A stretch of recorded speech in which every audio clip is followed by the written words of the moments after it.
Hi, I'm Alex Stoos, founder of Stoos Customs. My journey has taken me all around the world where I've met the most incredible people in the industry. I'm back in Cape Town, South Africa, where I've established the headquarters of Stoos Customs. My team and I customize, modify and service these beautiful machines. And I just want to show you what it's all about.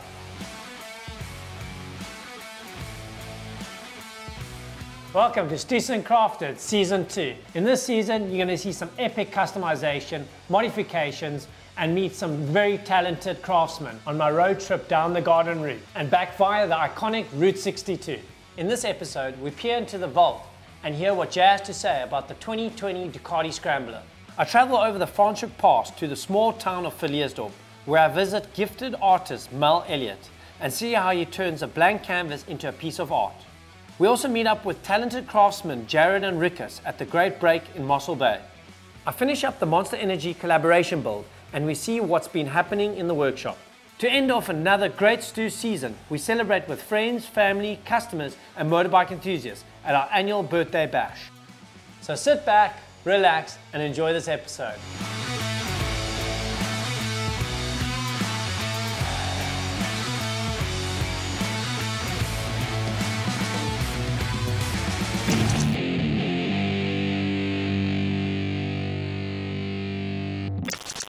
Hey, this week in the vault, someone's misfortune turned into our fortune.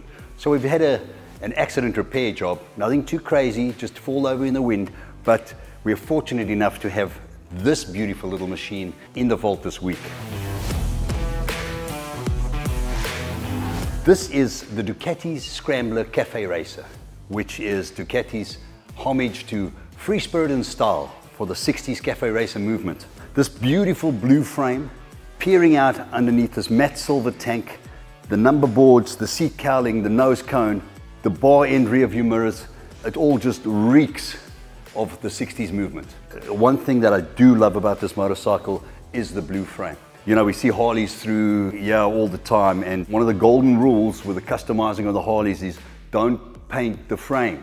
Well, this is the exception to the rule. Definitely paint the frame if it's going to come out like that. It's beautiful.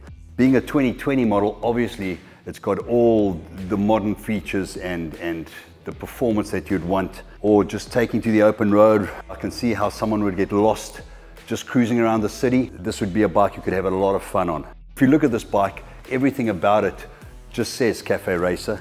Eye candy all round, and super stoked to have this bike in the vault.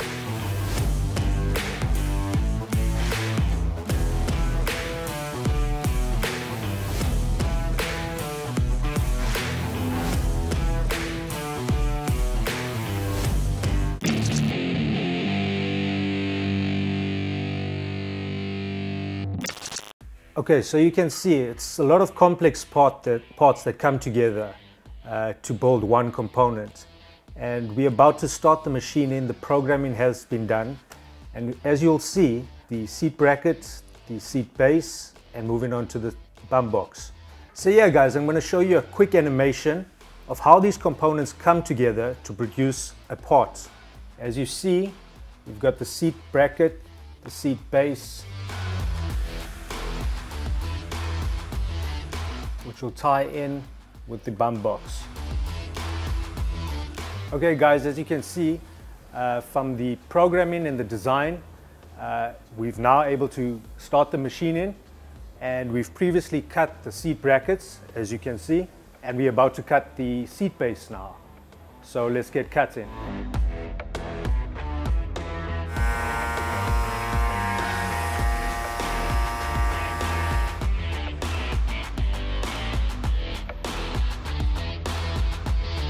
Alright, so I've nearly got the one side of the handlebars fully wired up.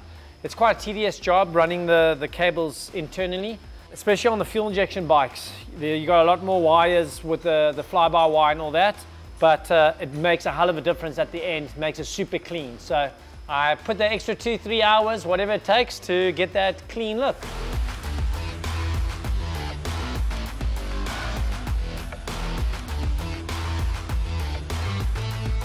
So I use electrical tape to try get the bundle as tight together as possible. And you think by adding lubricant to it, it's going to help the situation. But what actually happens is the lubricant starts removing the glue that's on the tape, and then the tape starts binding up and it actually gets locked in here. So I've done it a few times where you either throw baby powder or something that won't remove the adhesive on the tape, because I've actually had it where the tape gets clogged in the handlebars and you snap the wiring. And it's okay with some bikes, but if you're doing a CAN bus system, you can't just wire up the wires again because it works on a resistance. Some you can get away with, but a lot of times then it's replacing the switch housing. So it can become something that's supposed to be so simple can really turn into a headache. Like here, you can actually see I managed to get it through just in time, and you can just see how this is just coming. And what actually happens, this is exactly what happens in the bar, and then that's going nowhere. All right, so what I do before I disassemble each plug, I do a little schematic, a little drawing of the plug and number, because each little hole has a number for each color code. So I label out, do a little schematic, so disassembly is quick and assembly is even quicker. Because I've had it where sometimes, you know, you take pictures and you don't get all the angles because you have wires, like for instance, you'll take a picture and you only see the white wire, but it's actually a white wire with a red tracer.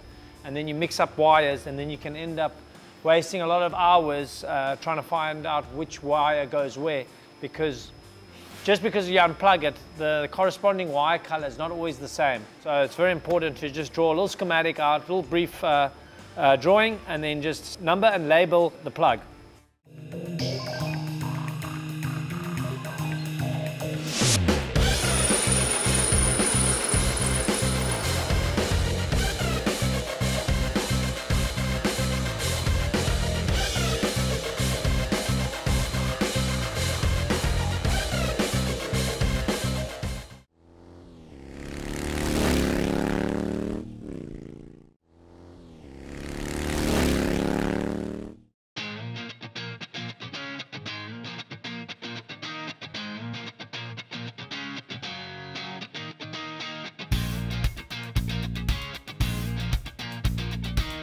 Hi Alex. How's it going? Good to see you. Yeah, likewise.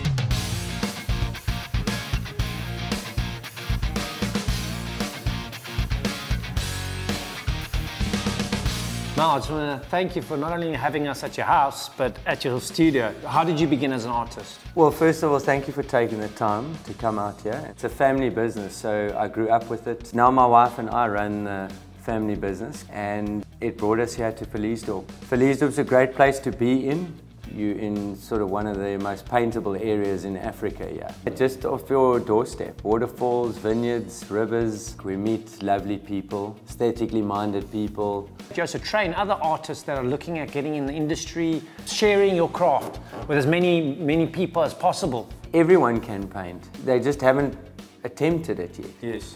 And one of my favorite art quotes is, all art is a balance between content, the idea, what you paint, and technique, how you execute that. And our art courses are very geared towards sharing that information. In my earlier days, I would have clients come and tell me what they wanted, and I wasn't yet confident to deliver what Stoos could do. So I think now, because I'm comfortable in my craft, now it's more of a collaboration than just creating what they want. What I actually said is, give me ideas of creativity, what you want to achieve, and we do it the Stoos way. We'll build it as Stoos Customs. I'm not giving you a bike that already exists. I'm giving you what I portray this bike should look like. I'm not sure if you have experienced something like that as well. I try and always just appease the client and make the changes if I can. If technique-wise, if it can be done, I'll make the changes. But on your note of the client coming in the earlier days and saying, I want this. Now, if you don't adhere to their demands, I would think they respect that. Yes. Otherwise, they wouldn't come to you. What I also love about each bike I create, it's a story between me and the client. I'm not like, hey, no, don't be, I want them to be involved. But then I'll say, okay, you see your idea, this is where we go. Can you see why it's not gonna work? So I actually explain to them why it's not gonna work, and then I guide them to the right decision. So that's coming back to the balance in content and technique. You know your parameters and your capabilities as an artist, your technique that you've honed over the years, and the content, the idea. And you know how they balance each other out. You know what you can produce from that blueprint. Yes. And so you find that balance between content and technique. Painting's much the same. I've heard about these paintings you do in 25 minutes. How's that possible? My late father actually, he kind of pioneered this concept. It's light entertainment, and I do attempt these things, and they're a lot of fun. It's actually 2 days of preparation before. Mixing your paint to the right concentration, preparing your board, priming your board, having all the right tools to do it. Obviously a special technique to get it done within that time frame. What technique would you use on this? So, Alex, that is a impasto piece. Impasto painting meaning thick paint, but it is applied, the paint, with bigger tools, and it's conventional brushwork, mostly. I may airbrush the background and so on. So you see you're varying the different techniques up to get the job done, regardless of what your theme is, whether it's flowers or things mechanical, like one of your lovely bikes. Awesome. Should we have a look at it? Yes, let's go.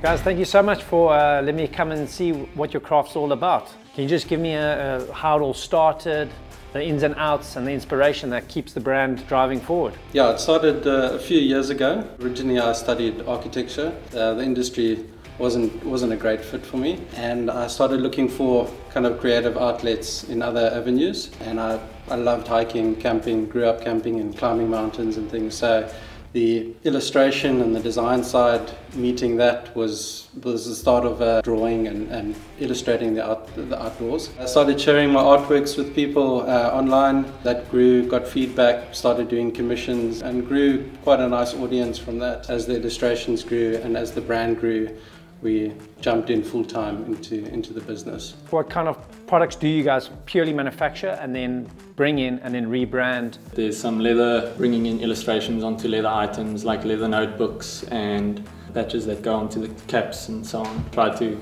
manufacture everything in-house, obviously. There's a certain amount of efficiency that needs to happen in manufacturing. So while we would love to cut everything with a blade, as you see on Instagram and beautiful shots, and we find different tools as creates, you can get a far better finished product, and obviously we need to make some money, so making the product and getting out there is important. But you saying that's where the passion comes from. You know, you strive to create something so awesome, not just for anybody else, but mainly for yourself. And I think that's what people want to attach themselves to, and that's when a brand starts becoming successful, is when you're not making something to please other people. You're creating something that you want, that you think is cool, and in that, you know, you make it durable, strong, quality, and that's when you start creating a following. So I think just saying that sums it up exactly, and that shows in your craft and your product. And I can see on that chart there, I was looking at that board of the world there. Is that all the places you guys traveled, or is it places you want to go?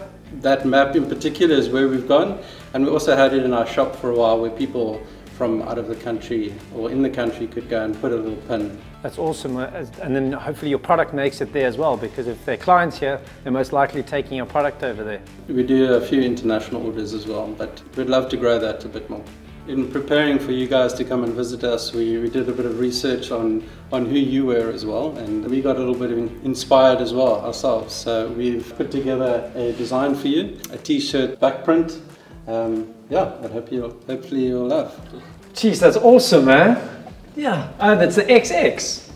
Yeah, that's very cool. So this is one of your latest custom motorbikes, and then we took a little bit of inspiration from our part of the country, which is kind of more mountain, forest, garden route style. This is really awesome. What's the process behind the end product? Well, other than the inspiration that I just mentioned, there's a few processes to getting the design and then getting it on the shirt, but rather than me telling you, let me show you. Awesome.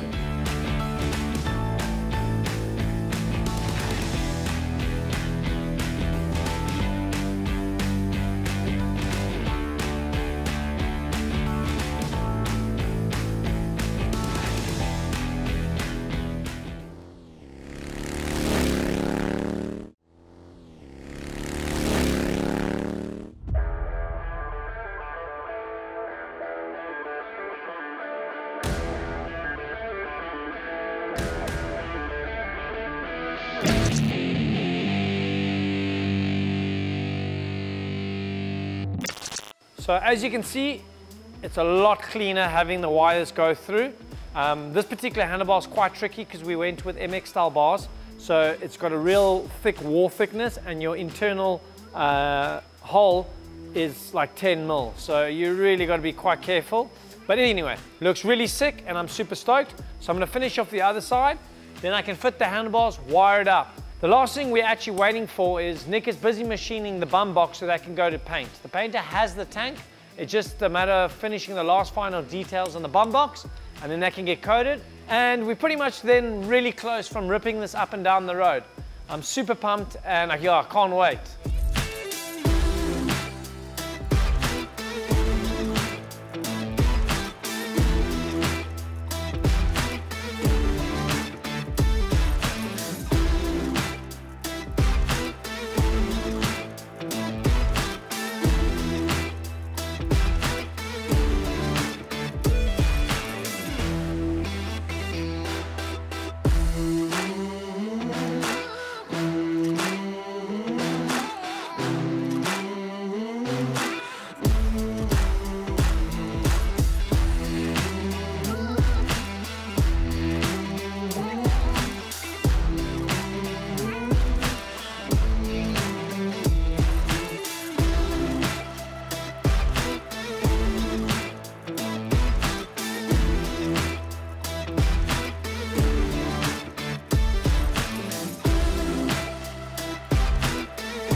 Alright guys, so it's been a late couple of nights, but I had to get this bike done so I could show you the end result. And I'm super stoked at what we've got. There's been a lot of design time, a lot of machining. I think the most craziest part of this build was the bum box. Over 30 hours of machine time. It started off as a 40 kg block of aluminium, but the end result is awesome. And I must say, this is just one insane, cheeky looking bike. So we've redesigned the whole front end, from the triple clamps to the risers. So what we've done is made the triple clamps wider to house the Öhlins suspension, so we could squeeze in a 150 knobbly front tire. But this gives a real aggressive stance. We've also had to redesign caliper mounts so that we could use the original calipers. But all in all, it gives it a super aggressive stance and look. For the exhaust, I wanted something that also tied into the tracker vibe. So we've done a whole hand fabricated 316 stainless steel exhaust with, I don't even know how many pie cuts, but endless amounts of weld. And the end result looks super cheeky. Once we start it up and it gets that golden look, it's just gonna tie in perfectly. We've also done a widening kit on the rear. All we had to do there was put a wider rim to accommodate the 180 rear tire. We've also removed the air boxes so that you can see through and see the aftermarket shock. We went with fully adjustable gas shock, so you can adjust it for your different riding style and weight. So this Stoos Customs Triumph 1200 is one of a kind, powerful and aggressive. So we were commissioned by Monster Energy for this insane build. You're just gonna have to stay posted on our social media to see what happens next.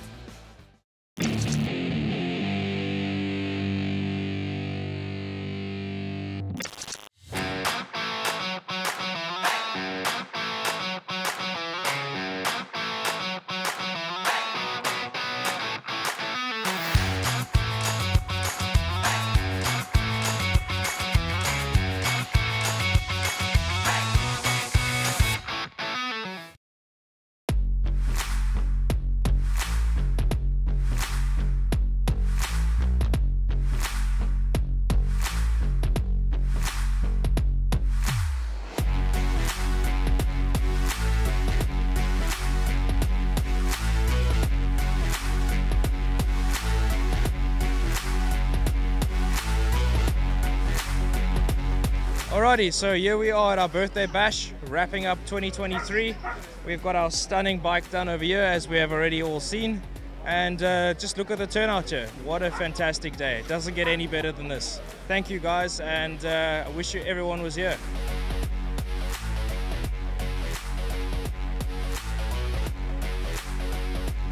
So this is what it's all about, man. This is what we live for, and this is the epitome of the lifestyle that we're trying to keep together. been an awesome year, and I'm blessed to be part of this team, the Stoos team. I wake up every morning, I want to get to work, and this is why I want to get to work. Thank you very much for all the support, man. Rock and roll.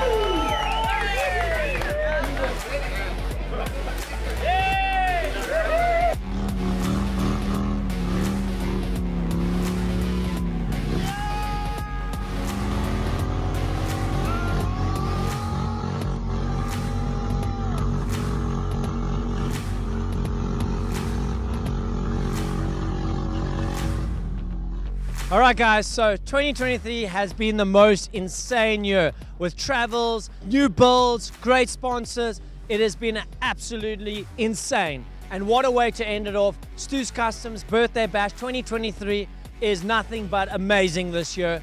And I'm so pumped for next year, 2024. We've got some rad stuff installed, more international travels. You're just gonna have to stay posted because it's gonna be an insane year. Thank you so much for the support over the last year. It's been insane. And we can't wait what 2024 has in store for us.